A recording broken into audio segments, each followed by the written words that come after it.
Coucou les petits loups, bienvenue sur la chaîne des Cloufs, merci d'être encore présent.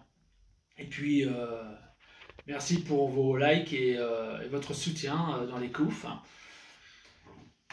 Et que la vie soit couleur, comme ma palette de couleurs, je ne peux pas m'en séparer. Les Cloufs sont baignés dans la couleur. Donc on va reprendre un petit peu de d'où viennent les Cloufs, pourquoi ils sont sur Terre, tout simplement. Donc on va alimenter un petit peu tout ce que j'ai pas pu dire depuis des années. Je vous remercie en tout cas de votre soutien et d'avoir tant patienté. Et il était temps, mais croyez-moi, derrière il y a du boulot, c'est pas évident. Donc les Cloufs, je vous avais expliqué dans l'autre vidéo, comme quoi, d'où ils viennent, leur origine. Et en fait, quand ils sont arrivés sur Terre, car Gaïa a lancé un SOS pour que les Cloufs viennent l'aider, donc référencer un peu toute la vie qui naissait, et toute la vie que les êtres exogènes ont laissée sur la Terre, et qui, justement, il y a toute une chaîne naturelle qui doit se faire. Si vous voulez, il ne peut pas y avoir un animal ou quelque chose qui contredit la nature.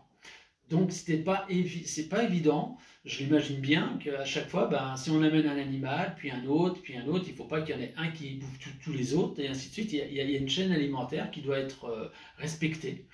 Et c'est toute la difficulté justement des Clouféens d'être venus sur Terre pour justement bien dire lesquels qui ne peuvent pas rester. Je vais faire une aparté, mais c'est un petit peu comme si, voilà, dans une île où ils n'ont jamais vu de mouton, ils sont débordés par l'herbe. Et d'un seul coup, on a une idée, c'est de ramener un mouton et qui va brouter l'herbe, et donc pas de machine à couper l'herbe.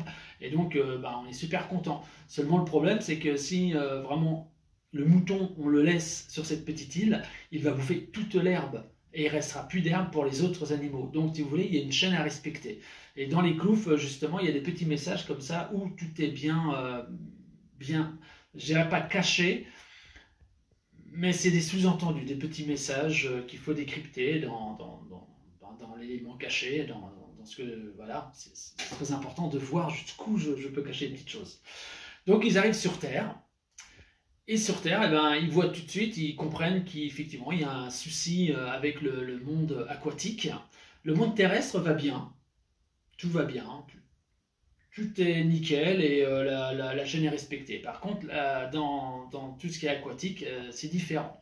Car il y a les abysses, c'est très profond, il y a des animaux qui ne peuvent pas remonter, il y a des animaux qui... Alors, c'est pas qu'il n'y a pas eu d'évolution, je suis pas du tout dans le darwinisme, donc je ne pense pas à l'évolution. Je ne crois pas qu'il y ait de réelle évolution en fait. Quand l'animal il est et il fait ce qu'il peut avec. Par contre, il y a une adaptation, il s'adapte, comme les animaux qui sont adaptés aux abysses où il n'y a pas de lumière.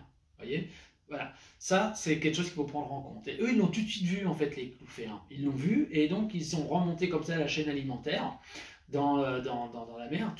Toutes les espèces ont été répertoriées, et en même temps, ils ont mis le satellite en orbite. Voilà, nous, on l'appelle la Lune.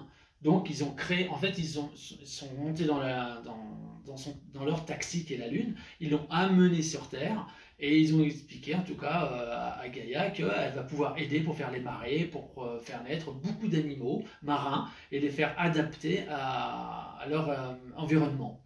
À partir de là, ça a été beaucoup mieux, et ça s'est fait sur des millions d'années.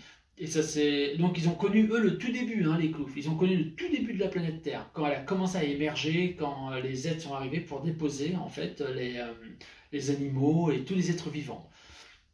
Donc c'était très important pour eux de tout bien faire.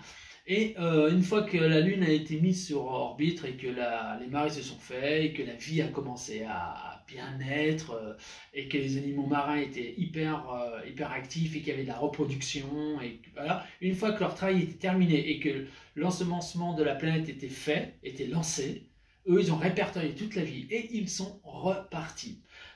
Alors, je ne vais pas aller plus loin car c'est dans une autre vidéo où je vais vous expliquer, eux ils sont partis, mais les Cloufs, eux, il y a quand même des Cloufs sur Terre. Pourquoi et comment? Donc c'est à partir de là, dans l'autre vidéo, où je vais vous expliquer plus en détail qui sont nos 4 protagonistes. Donc pensez au petit 1 et puis le petit commentaire juste pour faire remonter genre j'aime, ok, ça va, j'aime pas, je déteste. En tous les cas, ça fait remonter l'algorithme et c'est très important pour moi pour pouvoir faire naître les cloufs et pour que le livre voit le jour. C'est très important car le nerf de la guerre, ben, vous le savez, hein, c'est toujours l'argent. Donc voilà, et ben écoutez, je vous dis à bientôt et puis n'oubliez pas que la vie soit couleur. Namasté les petits loups.